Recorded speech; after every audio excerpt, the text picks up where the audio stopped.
now, since we are in season, we'll wake up like 6 a.m. To lift. Well, we got to be there at 6 a.m.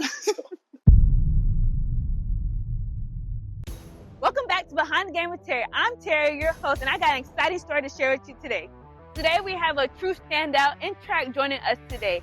He hails from Opelika, Florida, and he runs for Greenville University. He's a two-time D3 NCCAA All-American runner, and he set PR records every year that he's run track. He overcomes a lot of challenges that he faced throughout his time during college, especially with injuries, but he kept pushing forward. He's a testament to resilience and hard work, and he's here to share his story today. Please welcome James McMinns.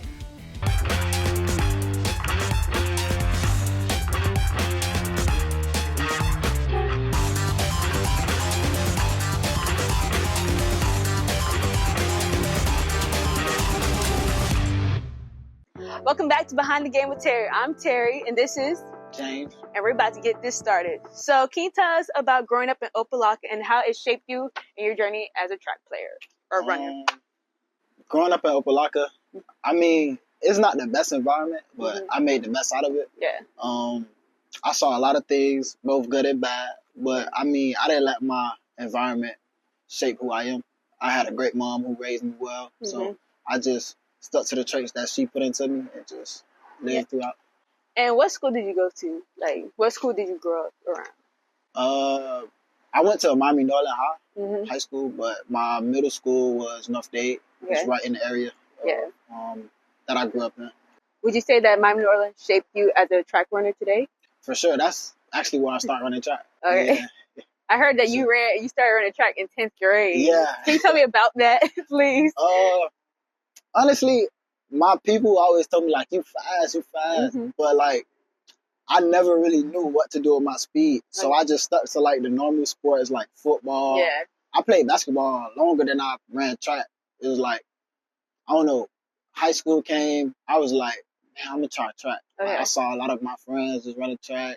I kept getting told, like, I was fast. So I said, I'm going to try track.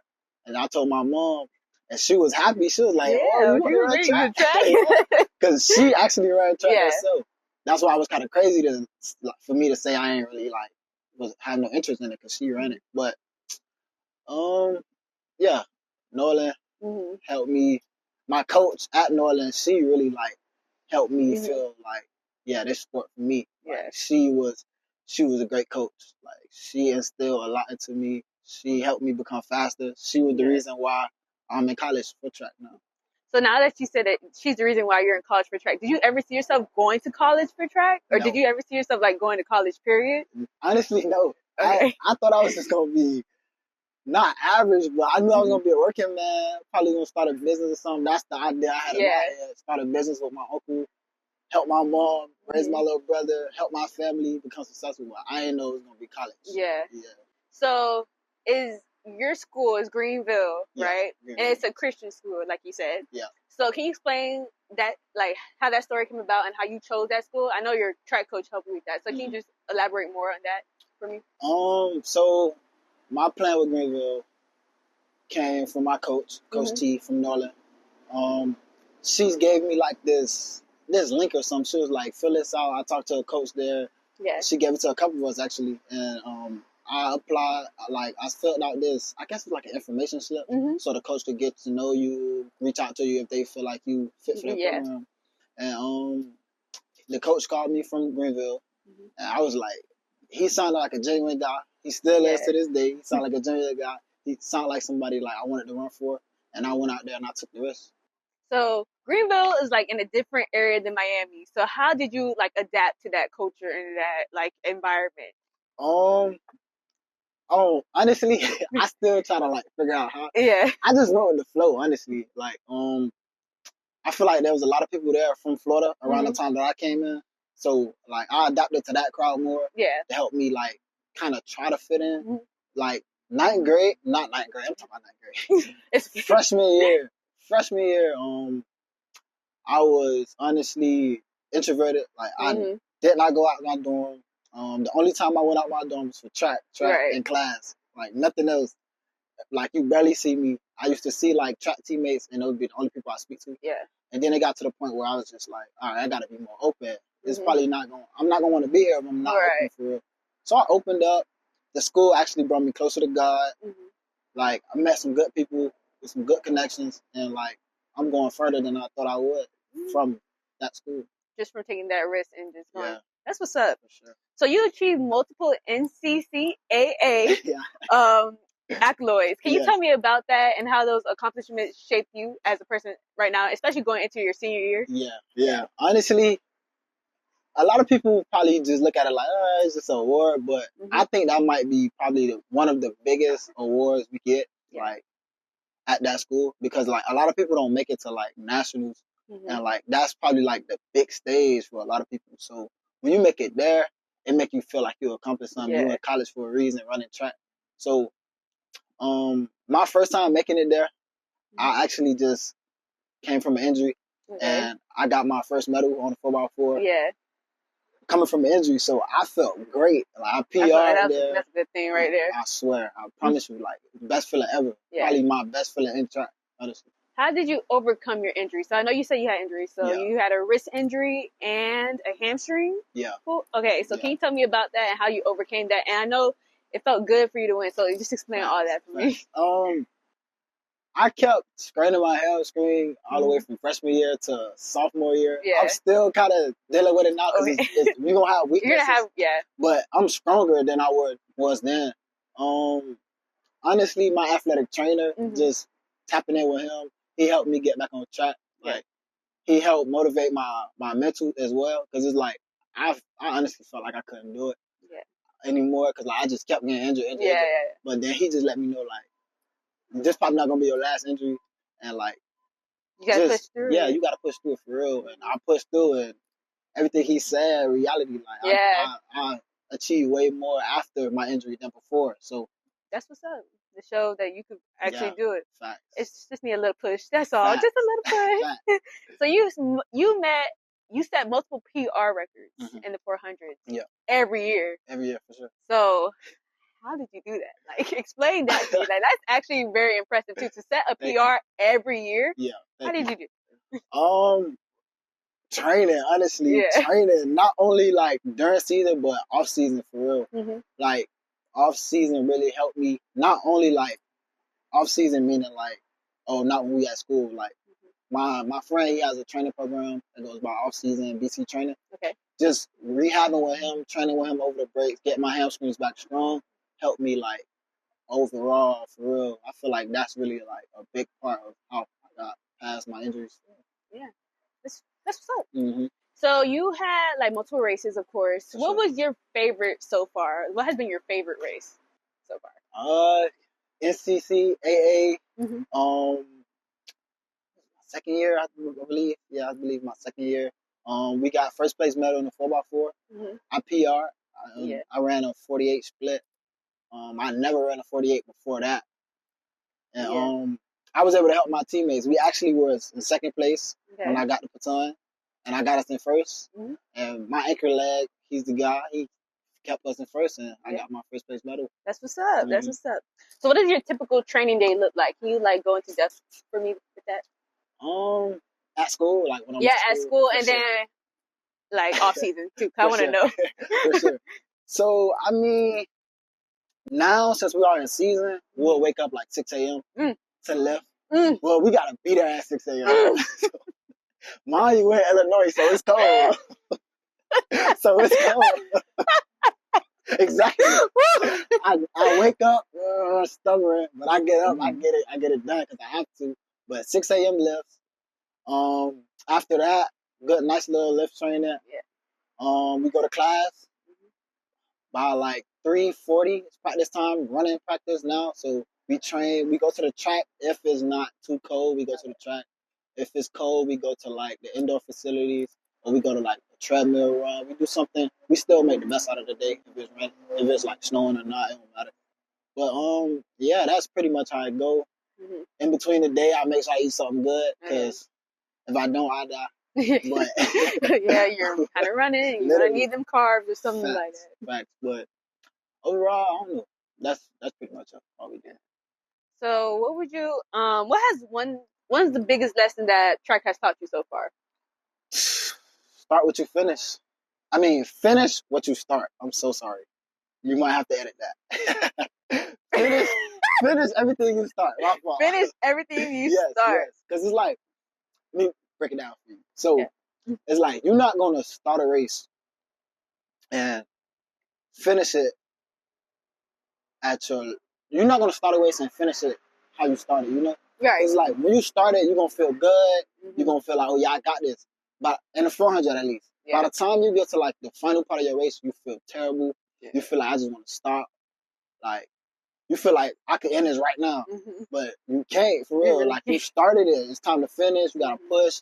So I mean, I probably should have said finish harder than you started. Okay. Because it's like, you know. But I always try to start hard, finish harder. Because it's like you need to finish hard. If you don't, you're gonna probably not do your best. So I try to do my best every time. So to do my best, I try to finish hard. Dang, 400. That's one lap. Full speed. Full speed. I get tired of I get tired of the 200 right there on the curve. I'm like, facts. You got that. Facts. I just start jogging. But who has been your big supporter on this journey? My mom. Mm-hmm. My mom, for real, honestly. Without her, I probably wouldn't be there. For real. I honestly did not see myself at Greenville. I never saw myself leaving like Florida, Miami. Like my mom helped me understand. Like she tell me little things every time. Like every time I start doubting myself, I call her. Yeah. And she'll say one thing. She'll say a million things, but I always catch one thing, and that just like, okay, I'm doing this for a reason. Yeah, like I'm doing this for a reason. And then, what are your long-term goals with track and beyond? Like, if you don't want to run track, like, just let me know. This is between us. So, what you want to do? Honestly, after this year, my senior year, I think I'm done. I think I'm done. Like track, I love it to death. Yeah, it abused me. I ain't gonna lie. Okay. It abused me. I feel like everybody knowing it's that time, and I feel like it's just my time. But you never know. I might do something magical this year. Yeah, and I'll be like, man, I can keep going. But right now, my mindset is finish this one the best I can and just be done. That's it. Yeah. Oh Lord. Sadly. Dang. Because track, I done heard a lot about track, and y'all are some troopers. That's all I can say. Especially because y'all just running. Y'all some troopers. Some troopers. So if you could go back in time, what advice would you give your younger self and little boys that like grew up in your situation? Yeah. Man, I gotta think about that one. That's a good one. You could do it. Honestly, simply, you could do it. I mean, a lot of people in my neighborhood specifically, they know like football, a little basketball, but really football. Like we have people to really make it out of our neighborhood in football. Like James Williams, he plays for the Titans right now. He was a friend of mine. We went to elementary together. He made it football, NFL. You really don't see nobody running track for real out of my neighborhood. So it's like, I don't want to say I was the first one to do it, but like I pushed that perspective in my neighborhood for sure. And like, I don't know, I feel like you can do it as much as I want to let go. Okay. So outside of track, what are you passionate about? Like, are you passionate about anything else other than track? I mean, becoming successful, honestly, that's probably my only passion. I want to be like a huge businessman. Yeah. Like, I want to be on top of Elon Musk. I want to be, you feel me? I want to be on top of those guys. We want to hear that. We want to hear it. You feel me? That's why I feel like I got to stop track at a certain point to start like jumping into that. But you really don't have to stop it. Like that should be something that can motivate you to keep going, but also push you. Too. So don't think of it as you got to stop it. You don't have to stop it. You can just start. You can start your business right now, literally. For sure. 100%. You're right. You're right. You're right. Okay, so this is the last question before my favorite part. So what's one thing you want people to take away from your story?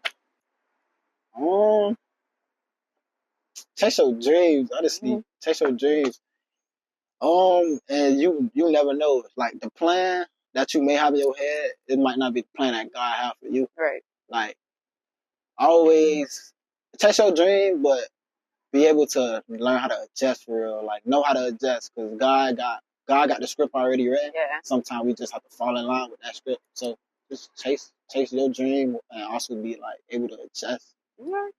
So before we start, do you have any shout outs you want to give to Anybody? Shout out to my mom. Shout out to Ron and my little brother for real. All right, this is time for Terri's Fast Point. So, James, you have 60 seconds to answer these questions, okay? So let me take my phone I'm out. trying to be as fast as I am on the track. Okay, that's what I like to hear. That's what I like to hear. All right, are you ready? 5, 4, 3, 2.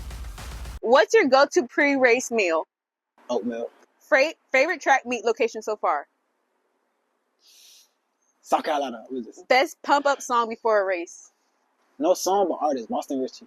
Favorite superhero? That one I won. What's one thing you always have in your gym bag? Fruit snacks. Who's faster, your coach or your teammates? My teammates. If you could race against any famous athlete, who would it be? Usain. What's your Lucky Charm pre-race ritual? Pray for real. Pancakes or waffles? Pancakes. Favorite movie of all time? Fast and Furious. Dream vacation destination? Jamaica. Who's the funniest teammate on your squad? Chase Little. What's one word your friends would describe to you? Money. Night owl or early bird? Night. What's the first thing you do after a big race? Pray. Hey, you beat the time. That's good. But okay, I have one question. It's okay, especially that Jamaica. Okay. I tried to get the accent ready for when I go. You feel me? Okay. Try to be ready. Okay, I have one question though. If you was in a 4x4, right? Who will be your? That would be you included. Okay. Who will be in your race? In your anchors? Who will be? Like 1, 2, 3, 4. What lane? What anchor would you be on? What leg would I run? Third leg for sure. Third leg? Yeah. Okay, so who's the first leg, second leg, and fourth leg? People that I know or like anybody in the world. Oh, let me take. I take Fred Curley. Dang. Just give me Michael Johnson, myself, and then I gotta go with my boy Chase Latouche. Alrighty. They're gonna hate that, but it's my take. I'm gonna say it is what it is, you know, it is what it is. But thank you, James, and thank you everybody for watching Behind the Game with Terri. I want you guys to tune in to the next episode, subscribe, like, and share these videos. Por favor. Do that. Adios.